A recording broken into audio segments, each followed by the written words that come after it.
You could have the worst muscle-building genetics on the planet and still build a physique that turns heads. How? Because the guys who blame genetics are usually the same ones sleeping 5 hours a night and eating protein once a day. These 10 tips aren't complicated, but they're the difference between spinning your wheels and actually growing. Here's the thing about genetics. Yes, they matter. Research shows your DNA influences somewhere between 40 and 70% of how your body responds to training. But flip that around. That means 30 to 60% of your results come down to choices you make every single day. Training, nutrition, sleep, recovery, the stuff nobody wants to hear because it's not exciting. It's not a secret hack or a magic supplement. It's just the fundamentals done consistently. And that's exactly what we're covering today. 10 evidence-based tips that are entirely within your control. No excuses, no genetic cop-outs, just the stuff that actually works. Tip number 1, progressive overload, but not how you think. Let's start with the one principle that drives everything else. Progressive overload. You've probably heard this term thrown around, but most people misunderstand what it actually means. They think it's about adding weight to the bar every single session, and when they can't do that, they assume they've hit a plateau or their genetics have capped out. But research tells a different story. A study comparing two groups, one that progressed by adding weight and another that progressed by adding reps, found nearly identical muscle growth in both. We're talking 6 to 12% increases in muscle thickness across multiple measurement sites. The takeaway? Your muscles don't care how you challenge them. They just need to be challenged more than last time. This is especially important for natural lifters. A recent critical review concluded that progressive load and intensity of effort are the most critical drivers of muscle growth for drug-free trainees. Not fancy periodization schemes, not switching exercises every week, just doing a little more than you did before. So stop obsessing over the number on the bar. If you added 2 reps to your bench press this week with the same weight, that's progression. If you completed an extra set with good form, that's progression. The key is tracking your workouts and beating your previous numbers somehow, whether that's weight, reps, or total sets. That's the game. And it's a game anyone can win regardless of genetics. Tip number 2, train close to failure, but don't obsess. There's this old school mentality that every set needs to be a war. Screaming, shaking, grinding out that last impossible rep until you physically cannot move the weight. And while that kind of intensity looks impressive, research suggests you don't actually need to train to absolute failure to maximize muscle growth. The sweet spot appears to be somewhere between 0 and 5 reps from failure. A meta-analysis reviewing dozens of studies found that muscle hypertrophy does increase as you train closer to failure. But stopping 1 to 3 reps short produces nearly the same results as going all the way. One study had participants train one leg to complete failure and the other leg with 1 to 2 reps left in the tank. After 8 weeks, both legs grew by 7%. No difference. So why does this matter? Because training to failure on every set comes with a cost. It accumulates fatigue, it beats up your joints, it can tank your performance on the sets that follow. And over time, it makes training feel like punishment instead of something sustainable. Here's a simple way to gauge it. At the end of a set, ask yourself, if someone put a gun to my head, could I grind out 2 or 3 more reps? If the answer is no, you're close enough. You've triggered the growth signal without burying yourself in a recovery hole. That's the balance. Push hard, but leave a little in the tank so you can come back and push hard again next session. Tip number 3, hit each muscle twice per week minimum. If you're only training each muscle once a week, you're leaving gains on the table. It sounds harsh, but the research is clear on this one. A meta-analysis concluded that training a muscle group twice per week promotes superior hypertrophy compared to hitting it just once. Now here's where it gets interesting. When total weekly volume is matched, meaning you do the same number of sets overall, frequency matters less. 10 sets spread across 2 sessions produces similar growth to 10 sets crammed into 1 session. But here's the practical problem with once-a-week training. Most people can't perform enough quality sets in a single session to maximize growth for that muscle. Fatigue accumulates, performance drops. Those last few sets become junk volume. Splitting your work across 2 or even 3 sessions keeps every set productive. you're fresher, you can push harder, and you're spiking muscle protein synthesis more frequently throughout the week instead of letting it return to baseline for 5 or 6 days before the next stimulus. The application is simple. If you're doing a bro split, chest Monday, back Tuesday, legs Wednesday, and so on, consider switching to an upper-lower split, a push-pull legs rotation, or even full body 3 times per week. The structure matters less than the frequency. Just make sure each muscle gets trained at least twice every 7 days. Your genetics didn't decide your training split. You did. Fix it and watch what happens. Tip number 4, the 10 to 20 set sweet spot. Volume is one of the most debated topics in fitness. How many sets per muscle per week actually drives growth? Too little and you're leaving gains behind. Too much and you're digging a recovery hole you can't climb out of. Research has landed on a pretty clear range.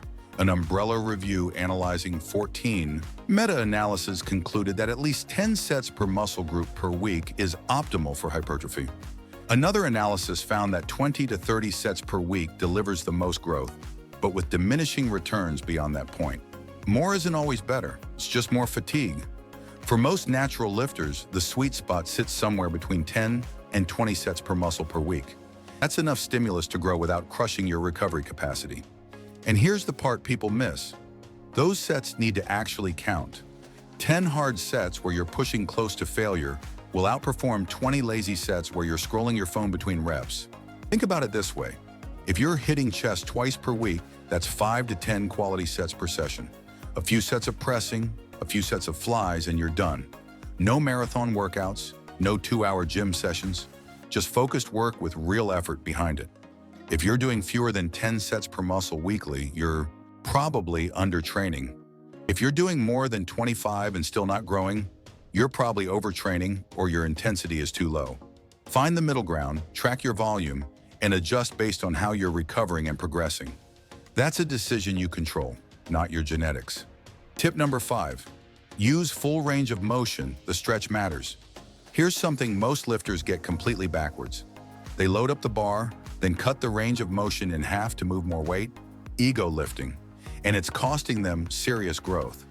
Research consistently shows that training muscles in their lengthened or stretched position produces greater hypertrophy than training in shortened positions. A systematic review found that both muscle size and fascicle length increases were greater following longer muscle length training compared to shorter ranges.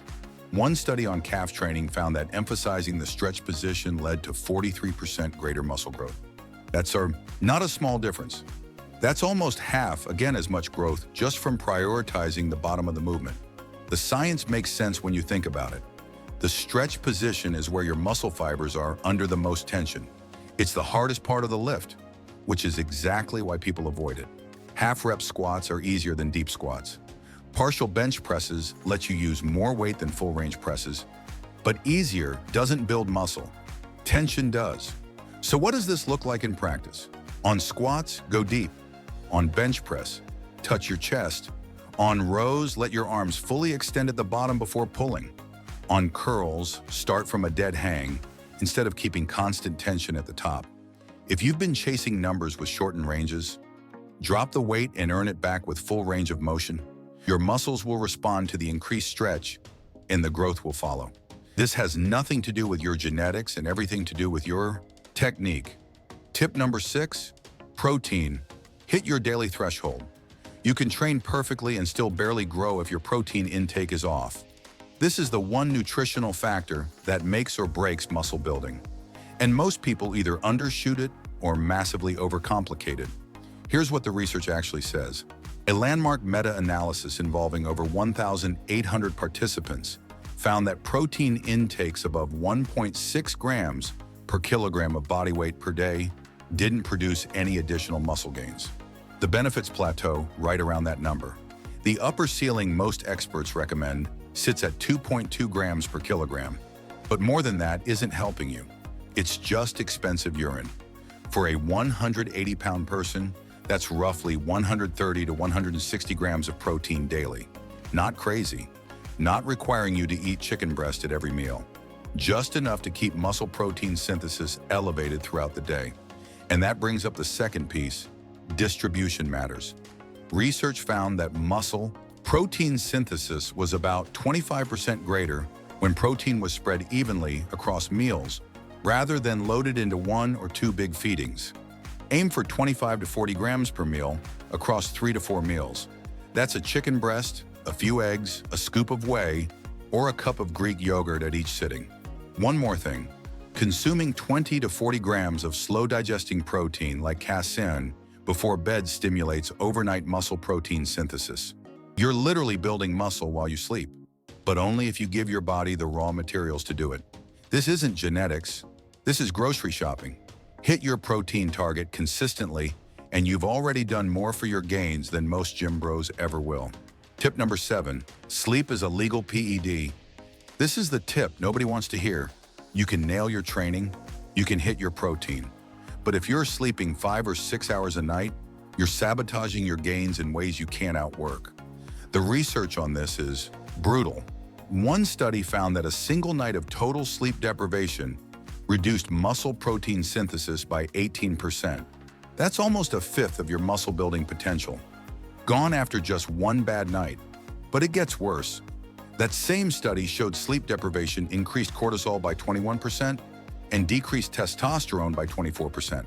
You're simultaneously ramping up the hormone that breaks down muscle while tanking the hormone that builds it. And this isn't just about pulling all-nighters. Another study found that healthy young men who slept less than 6 hours per night for just 1 week experienced testosterone levels 10 to 15% lower than when they slept 8 hours or more. 1 week. That's all it took to shift their hormonal environment from anabolic to catabolic. Here's what most lifters miss. You don't build muscle in the gym, you break it down in the gym. The actual growth happens during recovery, and the majority of that recovery happens while you sleep. Growth hormone pulses during deep sleep. Tissue repair accelerates. Protein synthesis ramps up. Cut your sleep short, and you're cutting that process short. The target is 7 to 9 hours per night. Not occasionally, consistently. Treat sleep like you treat training. Schedule it, protect it, prioritize it. This is the closest thing to a legal performance enhancer that exists, and it's free. Tip number 8, rest 60 to 120 seconds between sets. Most people treat rest periods as an afterthought. They scroll their phone, chat with someone, check themselves in the mirror, and eventually get back to the bar whenever they feel like it. Or they go the opposite direction, rushing through sets with 30 seconds of rest because they think more sweat means more gains. Both approaches are leaving muscle on the table. Research has identified a clear window for hypertrophy-focused training. One meta-analysis found that resting 60 to 120 seconds between sets is optimal for muscle growth. Shorter than 60 seconds, and performance on subsequent sets drops too much. You can't generate enough tension to trigger growth because you're still gassed from the previous set. The same analysis found that rest periods under 60 seconds were consistently worse for hypertrophy. Now, this doesn't mean longer rest is always bad. For heavy compound movements like squats and deadlifts, closer to 2 minutes often makes sense. You're using more muscle mass, more nervous system demand, and you need adequate recovery to maintain performance. But for isolation work and lighter accessory movements, 60 to 90 seconds keeps the session efficient without sacrificing growth. Here's the practical fix. Set a timer, not a rough mental count, an actual timer on your phone. When it goes off, you start your next set, whether you feel completely ready or not. This builds discipline, keeps your workouts focused, and ensures you're actually in the gym to train rather than socialize. Your rest periods are a choice. Make that choice deliberately, and you'll get more out of every session. Tip number 9, compound lifts. First, isolation after. There's an endless debate online about compound versus isolation exercises. Which builds more muscle? Which is better for hypertrophy? The research has a surprisingly simple answer. When volume is equal, they produce nearly identical growth. A meta-analysis reviewing 7 studies found no statistically significant difference in hypertrophy outcomes between single-joint and multi-joint movements. Bench press versus cable flies. Rows versus curls. When the total work is matched, muscles grow at the same rate regardless of whether one joint or 3 joints are moving. So why do compound lifts still deserve priority in your program? Time efficiency. A single set of squats trains your quads, glutes, hamstrings, and core simultaneously. A single set of leg extensions only hits your quads. You need 4 different isolation exercises to cover the same ground. And that's assuming you have the energy and time to do them all properly. The strategic approach is to front-load your workouts with big compound movements while you're fresh. Squats, deadlifts, bench press, rows, overhead press. These exercises allow heavier loads and demand the most from your nervous system. Hit them first when your focus and energy are highest. Then finish with isolation work for targeted development, curls for biceps, lateral raises for side delts, leg curls for hamstrings. These movements let you squeeze out extra volume for muscles you want to emphasize without the systemic fatigue of another heavy compound set. It's not either or, it's sequence. Compounds build the foundation, isolations fill in the gaps. Structure your workouts this way, and you're maximizing both efficiency and growth. No genetic advantage required. Tip number 10, consistency beats perfection. This is the tip that ties everything else together. You can know all the science, you can have the perfect program on paper, but none of it matters if you don't show up consistently over months and years. Research from Edith Cowan University found that participants who trained consistently over 6 months saw better results than those who trained sporadically at higher intensity. Showing up regularly with moderate effort outperformed occasional bursts of hardcore training, followed by weeks of nothing. The reason comes down to biology. Muscle protein synthesis spikes after training, but it returns to baseline within 24 to 48 hours. That growth window closes. If you train Monday and don't come back until the following Monday, you've spent 5 or 6 days in a state where you're not building anything. Consistent training keeps that muscle-building signal elevated repeatedly across the week, leading to actual net growth over time. Here's the uncomfortable truth. The lifter with average genetics, who trains 3 times per week for 5 years, will always outmuscle the genetic freak who goes hard for 2 months and quits. Always. Consistency compounds. Skipped sessions don't. This means building a routine you can sustain, not just tolerate for a few weeks. If you hate your program, you'll eventually stop doing it. If 6 days a week burns you out, drop to 4. If early morning sessions make you miserable, train in the evening. Adherence beats optimization every single time. Stop waiting for perfect motivation. Stop searching for the perfect program. Just show up, do the work, and repeat. That's the one thing genetics can never take away from you: the choice to be consistent.